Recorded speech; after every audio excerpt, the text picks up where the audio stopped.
আমাদের হানাহানি আপনি দূর করে দেন। কাউকে হিংসা করবেন না। কার যেমন আগুন পুড়ে ফেলে, হিংসা তেমন সবকে খেয়ে ফেলে। কারো বদনামি করব না, প্রত্যেকের প্রশংসা করব। তাহলে আমার সব নেয়ামত বাড়িয়ে দিবেন কে? আপনারা দেখেন বাংলাদেশে একটা ছেলে, খুব বেশি মানুষ তার মাহফিলে যায়। কি নাম? কি নাম? ও কারো বদনামি করে? ওর একটা ভালো গুণ, আমার অত্যন্ত কাছেরও, আমি খুব স্নেহ করি, কিন্তু ভুল করলে তো ধরে দেব। ও কারো বদনামি করে না। ওর বদনামি করে কিনা অনেকে? আমার তো বদনামি কেউ করে না। আমি যারা আমার গীবত করে আমি এদেরকে জন্য দোয়া করি। ওরা ওদের সব গুনাহগুলো, ওরা আমার সব গুনাহ ওরা নিয়ে যাচ্ছে। আপনি কারো গীবত করলেন, ওর সব গুনাহ কোথায় আসবে? আপনার আমলনামায় আসবে। যতজন পড়বে ততজনের গুনাহ আপনার আমলনামায় যাবে। বাংলাদেশে সবার অধিকার আছে না নাই? ছোটদের বড়দের সকলের, গরিবের নিঃস্বের ফকিরের, আমারই দেশ সব মানুষের, ঠিক কিনা? নেই ভেদাভেদ হেতা কৃষি আর চামারের, নেই ভেদাভেদ হেতা মাঝি আর কামারের, সব আমরা এক। আমার হিন্দু ভাইদের উপর অত্যাচার হবে, আপনারা আল্লাহর কাছে জবাব দিতে পারবেন না। আমার নিম্ন শ্রেণীর কোন মানুষের উপর অত্যাচার হবে, আপনি আল্লাহর কাছে ঠিক মতো যেতে পারবেন না। আপনার সব ধ্বংস করে দিবেন কে? কারো উপর অত্যাচার করব না। সবচেয়ে বড় অত্যাচার জুলুম হলো শিরক। শিরক আমরা করব না। কার কথা? শিরক যারা করবে না তাদেরকে জান্নাত দিবেন কে? একজন হিন্দু ভাইকে আপনি খাওয়ান, আপনি তার সাথে সুন্দর কথা বলেন, তাকে বুঝান, তার কিতাব থেকেই বুঝান। প্রিয় হিন্দু ভাইয়েরা, আপনাদের কিতাবগুলো পড়বেন। আপনাদের কিতাব যে কোনো একটা পড়বেন, আপনারা নিজের অজান্তে পড়ে ফেলবেন লা ইলাহা ইল্লাল্লাহু মুহাম্মাদুর। তিনটা কাজ যারা করবে তারা বিনা হিসাবে জান্নাতি হবে। কয়টা? তিনটা। প্রথম কাজ, আল্লাহর নামে ফু দিতে হবে। কার নামে? আল্লাহর নাম ছাড়া কারো নামে ফু দেয়া যাবে? 2 নাম্বার, ওয়ালা ইয়াতাতাইয়ারুন, কোন কুলক্ষণ সুলক্ষণে বিশ্বাস করা যাবে না। হাত চুলকায়, কয় টাকা আসতেছে। কাউয়া কাঁদে, কয় বিপদ আসতেছে। কুত্তা কাঁদে, কয় সর্বনাশ। উষ্টা খেয়েছে, কয় দিনটা ভালো যাবে না। এগুলো আছে না নাই? বোর হাত থেকে একটা জিনিস পড়ে গেছে, কয় কুলক্ষণা। কুলক্ষণা সুলক্ষণার কোন জায়গা কোন ধর্মে? যখনই বিপদে পড়বো কাকে ডাকবো? আল্লাযীনা ইযা, পড়েন, আল্লাযীনা ইযা আসাবাতহুম মুসিবাতুন ক্বালু ইন্না লিল্লাহি ওয়া ইন্না ইলাইহি রাজিউন। আল্লাহ বলছেন, ও নবী বলো, স্যান্ডের চিলার কষ্টেও যদি কেউ ইন্না লিল্লাহ পড়ে, তার জীবনের গুনাহগুলো মাফ করে দেন কে? তার সব বিপদ দূর করে দেন কে? আমি তিনটা কথা বলবো, যে তিনটা কাজ করলে আমরা সব জান্নাতে বিনা হিসাবে চলে যাব। প্রথম হলো কার নামে ফু দিতে হবে। 2 নাম্বার, ওয়ালা ইয়াতাতাইয়ারুন, কোন কুলক্ষণ সুলক্ষণে বিশ্বাস করা যাবে? রাতের বেলায় নখ কাটলে হায়াত কমে যায়, মিথ্যা কথা। নখ কাটবেন না 10 দিন, শুধু জিলহজ মাসের প্রথম 10 রাত রাসূল নখ কাটতেন না, চুল কাটতেন না। আল ফাজরে ওয়া লায়ালিন আশর। উঠবো না কেউ? প্রিয় ভাইয়েরা বসেন। আমরা এই 10 দিন যদি চুল নখ কিছু না কাটি, হাজীদের সাথে কাটি, তাহলে হাজীদের মতো সওয়াব আমাদেরকে দান করবেন কে? এছাড়া অন্য কোনো সময় নখ কাটতে, চুল কাটতে কোনো নিষেধাজ্ঞা নাই। একটা মেয়ে যখন স্বামী হারায়, তার নাকের কানের অলংকারগুলো খুলে নেয়, কে বলছে খুলতে? কে বলেছে খুলতে? নরমালি থাকবে, কিন্তু সাজগোজ করে সে কোথাও যেতে পারবে না। সে নিজের ঘরেই থাকবে, স্বামীর ঘরেই থাকবে। কয়দিন? 4 মাস 10 দিন। কয়দিন? 4 মাস 10 দিন। কিন্তু এমন জরুরি, তার অসুস্থতা এসেছে, তিনাকে হসপিটাল না নিলে তিনি মারা যাবেন। এখন কি করবেন?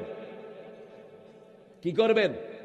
নিয়ে যাবেন। ইসলাম বড় সুন্দর, অসুন্দর কোনো কিছু ইসলামে নাই। আল্লাহ বলছেন, প্রশংসা যদি করো তাহলে নেয়ামত বাড়িয়ে দেব। বাংলাদেশের সব নেয়ামত বাড়িয়ে দিয়েছেন কে? তিন নাম্বার বললেন আল্লাহর উপর তাওয়াক্কুল করতে হবে, যা কিছু হবে কার উপর তাওয়াক্কুল। আমরা বললাম আল্লাহ এই তাওয়াক্কুল কিভাবে আসবে? সূরা আনফালের 2 নম্বর আয়াতে আল্লাহ বলছেন ইন্নামাল মুমিনুনা আল্লাযীনা ইযা যুকিরাল্লাহ ওয়াজিলাত কুলুবুহুম ওয়া ইযা তুলিয়াত আলাইহিম আয়াতুহু যাদাতুহুম ঈমানাও ওয়া আলা রাব্বিহিম ইয়াতাওয়াক্কালুন। নিশ্চয় তারা মুমিন যারা আমার জিকির করে, জিকিরের সময় তাদের কলিজা কাঁপবে, আর যখন তারা আমার তেলাওয়াত করে আমি তাদের ঈমান বাড়িয়ে দেই। আমরা আজকে থেকে 400 আয়াত তেলাওয়াত করব। কয়শো? সূরা ইখলাস যদি 100 বার পড়ি কয়শো আয়াত হয়ে যায়? 400 আয়াত হয়ে যায়। সূরা ইখলাসে একবার পড়লে কয় আয়াত? জোরে বলেন। কুল হুয়াল্লাহু আল্লাহুস লাম ইয়ালিদ ওয়া লাম ইয়াকুল লাহু কুফুয়ান আহাদ। আবার একবার পড়লে 10 পারা সওয়াব হয়ে যায়। আল্লাহু আকবার। বুঝে বুঝে পড়বো, অবুঝে পড়বো না। রাসূল বলছেন যারা 400 আয়াত দাঁড়িয়ে পড়বে মুহসিনিনদের কাতারে আল্লাহ তার নাম লিখে দিবেন। আমরা তাওয়াক্কুল করব কার উপর? আয়াত পড়লেই আল্লাহ তাওয়াক্কুল করে দিবেন তার উপর ভরসা করব। আল্লাহ বলছেন ওয়া মাইয়াতাওয়াক্কাল আলাল্লাহি ফাহুয়া হাসবু, যে আল্লাহর উপর তাওয়াক্কুল করে তার সবকিছু সুন্দর করে দেন কে? সেজন্য আমরা সবাই পড়ব তুমি রহমান তুমি মেহেরবান, অন্ধ গাহে না শুধু তোমারই গুণগান, বুঝেও বুঝে না তব শান, তুমি রহমান তুমি মেহেরবান। প্রথম যে কোনো বিপদ আসলে প্রথম সূরা ফাতিহা পড়বো। পারবো তো? পারবেন তো? আপনার ছেলে অসুস্থ, কি পড়বেন? সূরা ফাতিহা। আপনি অসুস্থ, কি পড়বেন? সূরা ফাতিহা। ফাতিহা পড়লেই রহমত নাজিল করেন কে? যেমন আপনার প্রেসার, হাই প্রেসার কেন হয়? রক্তের চাপ বেশি, ঠিক না? ঠিক। এখন একটা ওষুধ খাবেন, রক্তের চাপ কি হবে? কমবে। কিন্তু তখনই যদি সূরা ফাতিহা পড়েন আপনার রক্তের চাপ উপস্থিত কমিয়ে দিবেন কে? আপনার লো প্রেসার, আপনার রক্তের চাপ কম, সূরা ফাতিহা পড়েন মাথা ঘুরানি বন্ধ করে দিবেন কে? কত ভাবে বলবো আপনাদের। কালকে আমার সাথে একটা ছেলে ছিল খাদেম, ও বলছে স্যার গত পরশুদিন সকাল থেকে তার পেট ব্যথা করছে। আমি বললাম তুমি এতক্ষণ কি করেছো? সে আলেম হাফেজ। বলছে আমি কি করব, আমি তো অনেক কিছু করেছি, ওষুধ খেয়েছি, আলহামদুলিল্লাহ পড়েছি, কিচ্ছু হয় না। আমি নিজে সূরা ফাতিহা ফু দাও, পানি হাতে নাও। ইবনে আব্বাস গেলেন কাবা শরীফে, তিনার পেট ব্যথা উঠলো, তিনি এক গ্লাস পানি নিলেন, নিজে ফু দিলেন আলহামদুলিল্লাহ রাব্বিল, ফু দিয়ে খেলেন, ব্যথা ভালো করে দিলেন কে? আপনি আপনার জন্য দোয়া করবেন। আপনি যদি আপনার জন্য দোয়া না করেন কে করবে? যে কোনো মুনাজাতে প্রথম নিজের জন্য দোয়া আছে না নাই? যেমন মরা লাশ নিয়ে আপনি দাঁড়িয়েছেন, সামনে লাশ, আপনি তখন দোয়া করছেন আল্লাহুম্মা গফিরলি হাইয়িনা, হে আল্লাহ আগে আমাকে মাফ করে দেন, তারপরে জীবিতদেরকে, মৃতদেরকে, ছোট বড়, উপস্থিত অনুপস্থিত, দুনিয়ার সবার জন্য ইসলামে দোয়া আছে না নাই? কোন ধর্মে সবার জন্য দোয়া? একমাত্র ইসলামে সবার জন্য দোয়া। আবার সব নবীরা একটা দোয়া করতেন, রাব্বানা যালামনা, পড়েন রাব্বানা যালামনা আনফুসানা ওয়া ইল্লাম তাগফির লানা। এটার ভিতরে সবার কথা আছে না নাই? আবার দোয়া আছে রব্বানা আতিনা ফিদ দুনিয়া হাসানা। যেমন এখানে যদি কোনো বাড়িতে আগুন লাগে আমরা কি করব? জোরে বলেন, কি করব? পানি দিয়ে নেবাবো। আমরা কি বলবো আগে দেখ বাড়িটা কার? এটা বলবো? এটা বলবো না। এখন সবার চারপাশে জাহান্নাম। কুনতুম আলা শাফা হুফরাতিন মিনান নার ফাআনকাযাকুম মিনহা কাযালিকা ইউবাইয়িনুল্লাহু লাকুম আয়াতিহি লাআল্লাকুম তাহতাদুন। সূরা ইমরানের 104 নম্বর আয়াতে আল্লাহ বলছেন তোমরা জাহান্নামের দ্বার প্রান্তে ছিলে, সেখান থেকে তোমাদেরকে উদ্ধার করেছেন কে? তোমরা পড়েছো লা ইলাহা লা ইলাহা ইল্লাল্লাহু মুহাম্মাদুর রাসূলুল্লাহ সাল্লাল্লাহু। যখনই কেউ কালেমা পড়ে তার চেয়ে জাহান্নাম এত দূরে সরে যায়, পূর্ব পশ্চিমে যত দূরত্ব জাহান্নাম তত দূরে সরে যায়। এই জন্য যখনই সুযোগ পাবো কাকে ডাকবো? 5 ওয়াক্ত নামাজ পড়বো তো। কারা কারা একটু হাত তুলে দেখাই, বলেন হে আল্লাহ, আর জীবনে কখনো 5 ওয়াক্ত নামাজ ছেড়ে দেব না, রোজা ছেড়ে দেব না, বিবির সম্মান ছেড়ে দেব না, পর্দা ছেড়ে দেব না, কোরআন মানা ছেড়ে দেব না। আমিন ইয়া রাব্বাল আলামিন। হাতগুলো নামা। প্রতিদিন 5টা আয়াত অর্থ সহ পড়বো, পারবেন? ছেলেরা যারা টিকটক করো, কোরআনের আয়াত দিয়ে করো। মেয়েরা যারা টিকটক করো, কোরআনের আয়াত দিয়ে করো, নেকাব দিয়ে করো। নেকাব পড়লে একটা মেয়ের মর্যাদা বাড়ে না কমে? কিছু হিন্দু মেয়েকে দেখছি বোরকা পরে, ওদেরকে লোকেরা জিজ্ঞেস করছে, you are Hindu, why you using this hijab, তোমরা বোরকা পরো কেন? তারা বলছে বোরকা পরলে আমাদেরকে কেউ আর টিটকারি করে না, আমাদেরকে কেউ বিরক্ত করে না। বোরকা পরে গেলে কেউ খালাম্মা যান, খালাম্মা যান, এতে মেয়েদের মর্যাদা বাড়ে না কমে? আর যদি বোরকা ছাড়া যায় কি করে?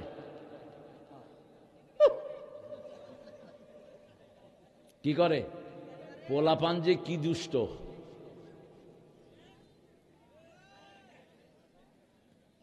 মায়েরা, আপনারা আপনাদের মেয়েদেরকে বোরকা পরিয়ে দেন, আপনাদের মেয়েদের মর্যাদা বাড়িয়ে দিবেন কে? প্রশংসা করব তো কার? কার? দৈনিক কতবার রাসূল কতবার সূরা ফাতিহা পড়তেন? 68 বার। কয়বার? 68 বার। 51 বার পড়তেন নফল নামাজ। আমরা 20 রাকাত পড়ে হয়রান হয়ে যাই। নামাজ বেশি যেখানে বরকত বেশি, নামাজ বেশি যেই ঘরে বরকত বেশি। মসজিদে গেলে সবার ঘুম আসে, ঠিক না ঠিক? কারণ মসজিদে 24 ঘন্টা কি তেলাওয়াত হয়? কোরআন তেলাওয়াত হয়। দেখেন রাসূল কতগুলো নামাজ পড়তেন দৈনিক। রাতে 8 রাকাত, এটাও ওমর উপর ফরজ ছিল। ফাতাহাজ্জাত বিহি নাফিলাতাল লাক, 8 রাকাত ফরজ ছিল। 3 রাকাত বিতির পড়তেন। 8 আর 3 কত? 11। কখনো এই বিতের 5 রাকাত পড়তেন, কখনো 7 রাকাত পড়তেন, কখনো 9 রাকাত পড়তেন। ঠিক আছে, আমরা 11 ধরলাম। এরপরে রাসূল সাল্লাল্লাহু আলাইহি সাল্লাম সকালে এশাকের নামাজ পড়তেন 4 রাকাত। কত হলো? জোরে বলে। 15। এশাকের পরে সালাতুদ দুহা পড়তেন 4 রাকাত। কত হলো? মাগরিবের পরে পড়তেন 4 রাকাত। কত হলো? সালাতুল হাজাত পড়তেন 4 রাকাত। কত হলো? সালাতুল ইস্তিখারা পড়তেন 4 রাকাত। কত হলো? হ্যাঁ, জোরে বলেন। সালাতুল কুসুফ পড়তেন 4 রাকাত। কত হলো? সালাতুল ইস্তিসকা পড়তেন 4 রাকাত। কত হলো? কত? 39। এবার 5 ওয়াক্ত নামাজে 16 রাকাত পড়তেন সুন্নাত। আমরা পড়ি 12 রাকাত। আমরা কয় রাকাত? 12 রাকাত পড়ি। ফজরে 2 রাকাত, জোহরে 6 রাকাত। কত হলো? 8 রাকাত। মাগরিবে 2, এশায় 2। কিন্তু রাসূল বলছেন যারা আসরের আগে 4 রাকাত সুন্নাত পড়ে কখনো জাহান্নাম তাকে ধরবে না। রাসূল পড়তেন 16 রাকাত, আমরা পড়ি 12 রাকাত। এখন হিসাব করেন 39 আর 12 কত? কত? 51। এই 51 পড়তেন নফল, আর ফরজ পড়তেন 17 রাকাত। আমরাও পড়ি ফজরে 2 রাকাত, জোহরে 4 রাকাত, আসরে 4 রাকাত। কত হলো? 10। মাগরিবে 3, এশাতে 4। এই মোট কত হলো? 68 বার পড়তেন আলহামদুলিল্লাহি রাব্বিল আলামিন। এই নবীর বরকত হবে না হবে কার? আমরাও নামাজ পড়বো, আমাদের ঘরের বরকত বাড়িয়ে দিবেন কে? একটা ছোট্ট টিপস দিয়ে যাই। অনেক যুবকের কাজ নাই, ঠিক না ঠিক? যুবকেরা ফজর পড়বা মসজিদে, পড়ে সূরা রহমান ওয়াকিয়া পড়বা। সূর্য ওঠার পরে 2 রাকাত নামাজ পড়বা। কয় রাকাত? 2 রাকাত বা 4 রাকাত পড়বা। পরে আল্লাহর কাছে হাত তুলবা। 1 সপ্তাহের ভিতরে আল্লাহ তোমার কাজের ব্যবস্থা করে দিবে। আর না হলে পকেট ভরে দিবেন। কি ভরে দিবেন? পকেট ভরে দিবে। এটা হলো রিজিকের নামাজ। ইবনে মাসউদ রাদিয়াল্লাহু আনহু অনেক বাচ্চা ছিল। তিনাকে জিজ্ঞেস করা হলো, আপনি আপনার মেয়ে ছিল বেশি, আপনার মেয়েদের জন্য কি করে গেছেন? তিনি বলছেন, মেয়েদের জন্য কিছু করতে পারছি আর না পেরেছি, প্রত্যেক মেয়েকে সূরা ওয়াকিয়া মুখস্থ করিয়েছি। আর আমি শুনেছি রাসূল বলেছেন, যারা সূরা ওয়াকিয়া পড়বে লাম ইউজাদুল ফাকাতু আবাদা, কোনদিন তার ঘরে অভাব আসবে না। সূরা রহমান যারা পড়বে আল্লাহ শুকরিয়া আদায় হবে। শুকরিয়া আদায় যেখানে নিয়ামত বেশি সেখানে শুকরিয়া আদায় করে যারা নিয়ামত বেশি পায়, তারা সন্তান বেশি, যেই ঘরে বরকত বেশি। এখন আমরা স্লোগান বানিয়েছি ছেলে হোক মেয়ে হোক দুটি সন্তান অতিষ্ঠ, একটা হইলে ভালো, না হইলে আরো ভালো। তার মানে তুমি জিনাকার যে বিয়ে করে সন্তান চায় না, রাসূল বলেছেন ও জিনাকার। বিয়ে করে গোপন রাখে সেও জিনাকার।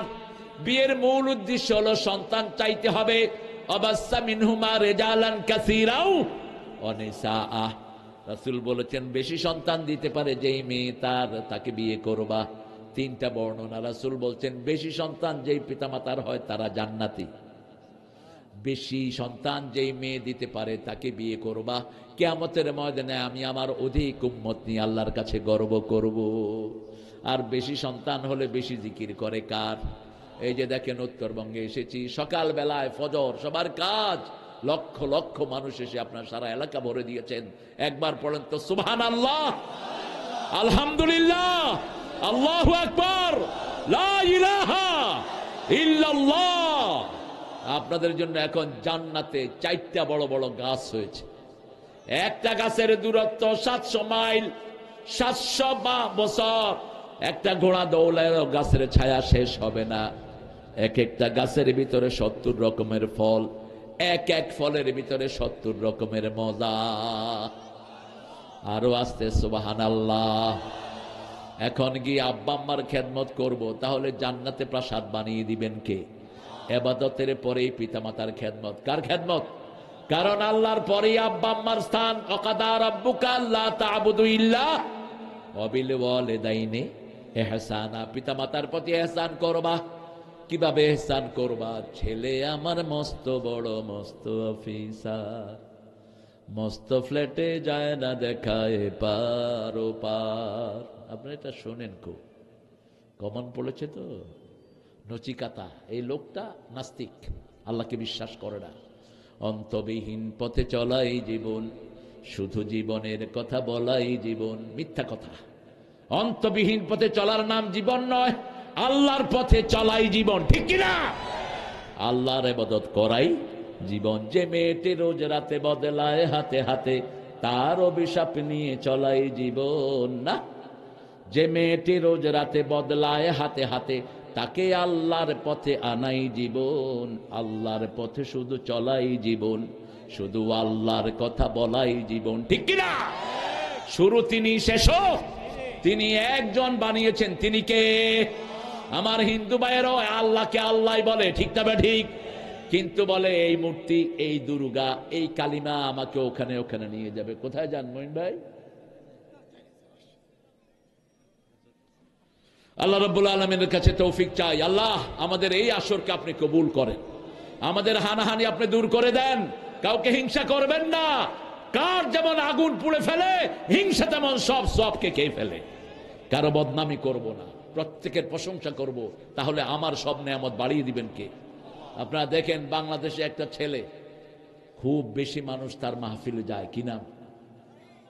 কি নাম? ও কারো বদনামি করে?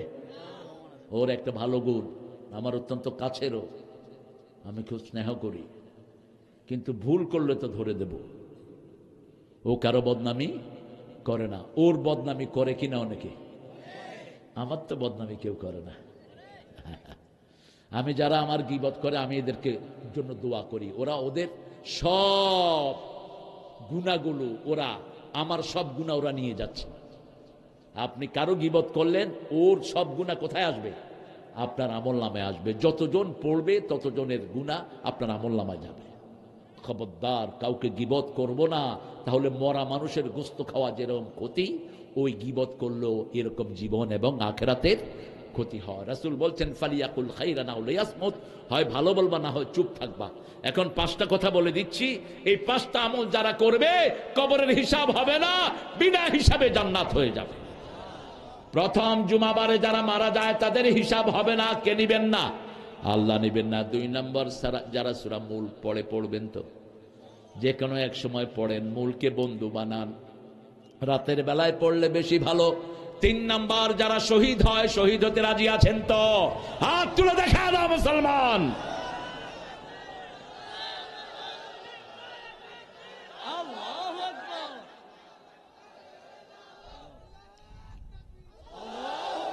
উত্তরবঙ্গকে এটা শিখাতে হবে না, উত্তরবঙ্গের সাইদ প্রমাণ দিয়ে গেছে, ঠিক কিনা? শহীদ